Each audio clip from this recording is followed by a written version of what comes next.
But like Danny Towers, he just did a full EP. He did? Well, it was a little longer than an EP in Spanish. Like he you know, this guy's platinum and gold in English, but he's Puerto Rican, Cuban. Was like, yo, I'm gonna make a Spanish project. Right. And he's good friends with Eladio. He played it for Eladio. Eladio was like, yo, what the fuck? Let me get on this. Let me executive produce this. Let me take you on tour. Like, shout out Eladio. Shout out Rimas, Jomi. Those are great people. Yeah.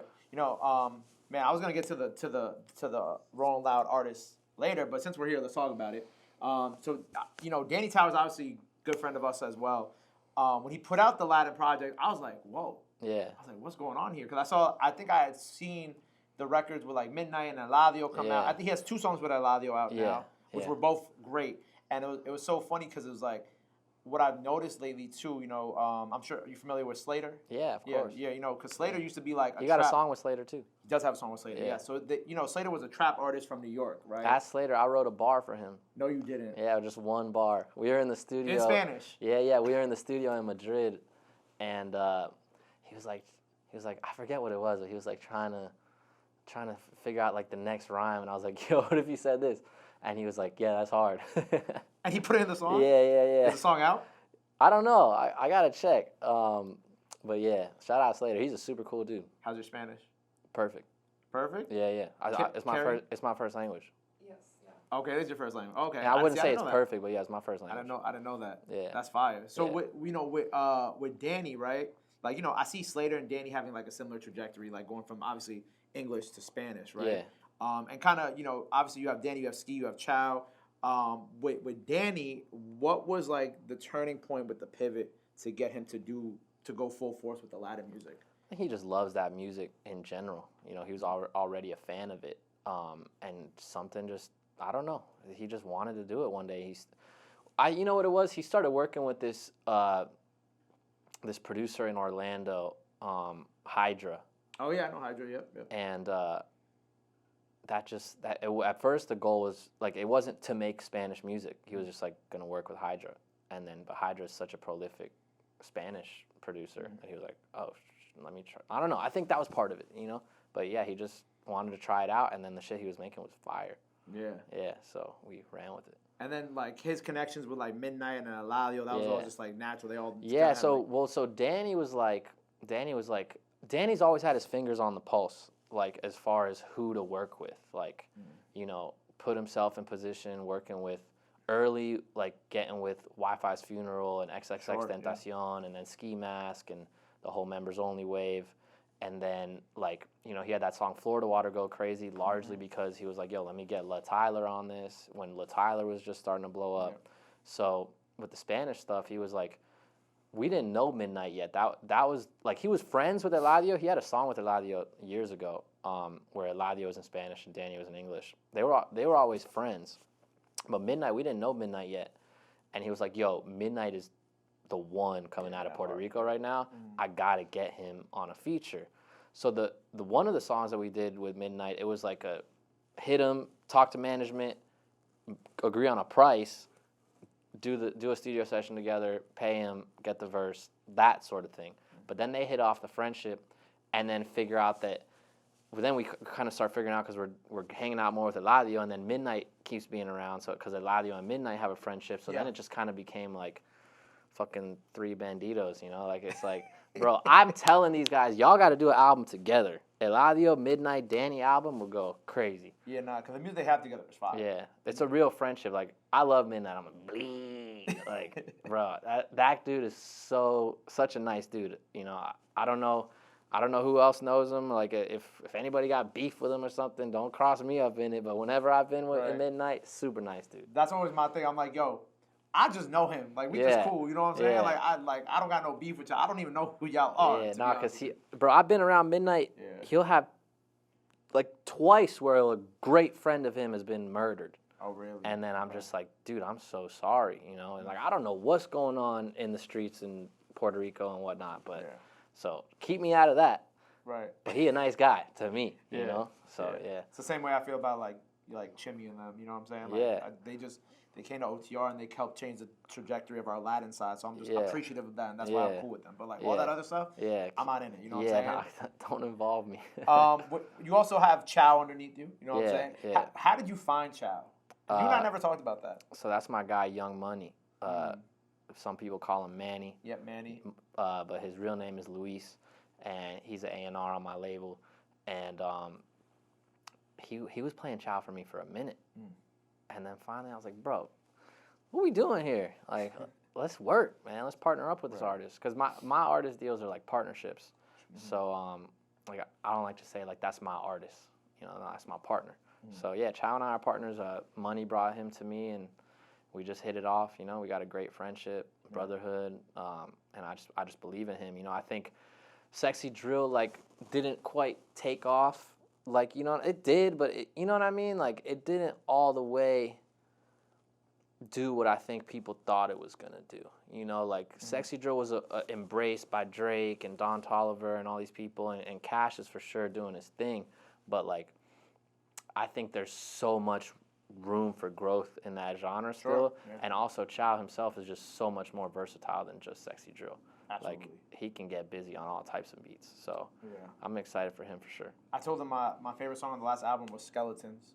Yeah, I love that song. That's like one of my favorite songs. I sent it to him. I said, fuck all that other shit. I said, this is my favorite song on this album because I felt like it was like the most like relatable too. Like he could really get busy if he wants to. Yeah, and working on the next album well, his next album's basically done. Maybe got a couple features, but that he's so prolific. He records himself half the time and just makes so many songs. Like he got a vault of music, so it's just picking which ones we want to drop when and stuff. About time for that. Yeah. That next album, it's just, you know, we got to creatively step it up to the like you saw Sex Drive with the cover so crazy, all the content so crazy, the rollout awesome. So it's like, how are we gonna level that up? Yeah, because that rollout was like perfect to me. Yeah, it worked out like everything. Like I had mentioned, I'm like I love the cohesion of like everything. Even like because he gave me like the Untitled for the album, like.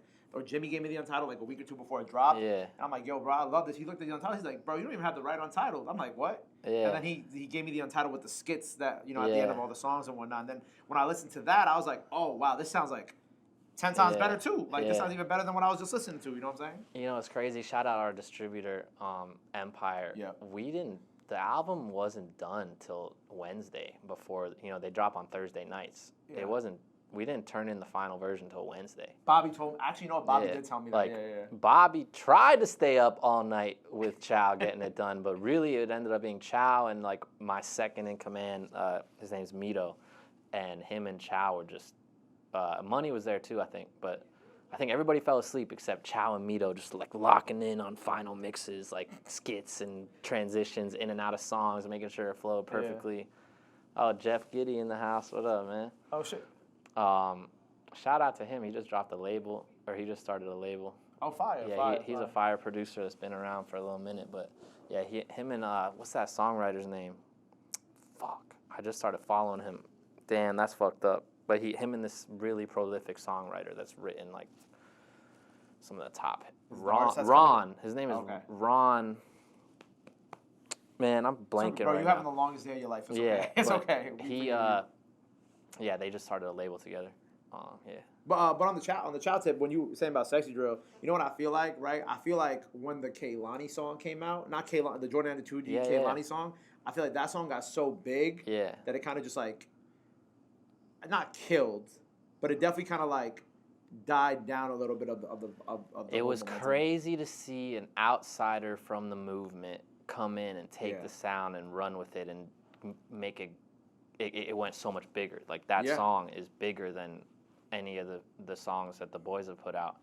But at the same time, it was cool to see. Like, you know, it's like, oh, okay, this is bigger than just this pocket of the country. You know, it's reaching overseas. So kind of shifting gears, like, you know, it's been like the 7-8 year anniversary of Catch Me Outside, right? You just did Catch Me Outside 2. Yeah. Directed by Cole. Yeah. Right? What with Ski, and as we get ready for 2026 Ski, you know, because I seen Ski been in his MMA bag. I know he's getting himself right. Yeah. Right? What was the Catch Me Outside 2 moment? Like, what did that mean to you guys? How did it come about? And then how does that lead into what Ski's doing next? I think it was like,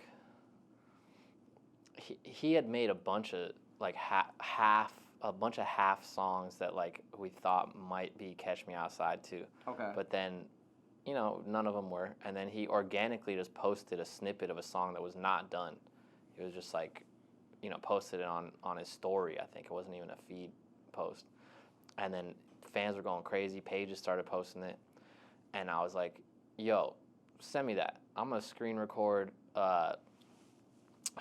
like from the iPhone, like from the Notes app or whatever, like the audio playing. I just screen recorded it, posted on his TikTok. And it went crazy on TikTok. And I was like, bro, they're calling it Catch Me Outside too. So we're like, all right, let's run that. And I don't know, it kind of, on one hand, I feel like it kind of marks like a transition phase for Ski, where it's like, yo, this is what I'm known for. But like on this next album, he's trying a lot of new stuff. He got some jerk beats, some like underground, like the new wave of underground beats. Nice. Like, Ski is an icon from his era. He's a legend. He's the last of the Mohicans. He's like, so many people around him passed away, but he's still here with us, and like such a talent, Yeah. And people hold him to a super high pedestal. It's like they expect a lot from him, and that's why Ski isn't that prolific in dropping, because he holds himself even higher, and he's like, yo, if what I'm dropping, if I don't think it can compete with what I dropped before, like, I'm not trying to do that, So that's why he doesn't drop much. But I think that song marked like a transition period. And honestly, we were supposed to drop the album last year, but he just wants to keep getting it right. So he's working on the album, and he's even taking a break from Rolling Loud this year. He's like, yo, let me just focus, get this album done, put out the album, do a tour, like show people I can stand on my own. Because people like just expect them to be main stage Rolling Loud or closing stage 2 at Rolling Loud, and like it's like it's almost like the thing like, oh, that you expect Rolling Loud. It's like, oh, you expect Ski Mask at Rolling Loud. It's like, nah, let me fall back. I'll come back when I feel like y'all are ready for me. Gotcha.